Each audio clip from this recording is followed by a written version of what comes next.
Lorsqu'on propose des valeurs, il faut aller progressivement, avancer de diverses manières, selon l'âge et les possibilités concrètes des personnes, sans prétendre appliquer des méthodologies rigides et immuables.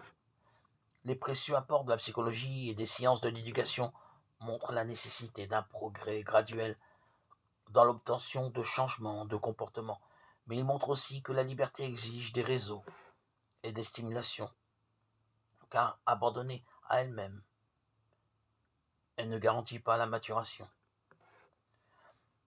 La liberté en situation réelle est limitée et conditionnée. Elle n'est pas une pure capacité de choisir le bien dans une spontanéité totale. On ne distingue pas toujours clairement un acte volontaire d'un acte libre. Quelqu'un peut vouloir une chose mauvaise avec une grande force de volonté, mais à cause d'une passion irrésistible ou d'une mauvaise éducation. Dans ce cas, sa décision est très volontaire. Elle ne contredit pas l'inclinaison de son propre vouloir, mais elle n'est pas libre, parce qu'il lui est devenu impossible de ne pas opter pour ce mal.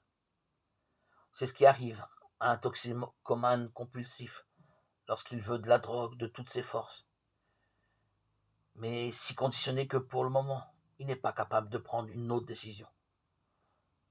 Par conséquent, sa décision est volontaire, mais elle n'est pas libre. Le laisser choisir librement n'a pas de sens, puisque de fait, il ne peut choisir, et l'exposer à la drogue ne fait qu'accroître sa dépendance. Il a besoin de l'aide des autres, d'un parcours éducatif,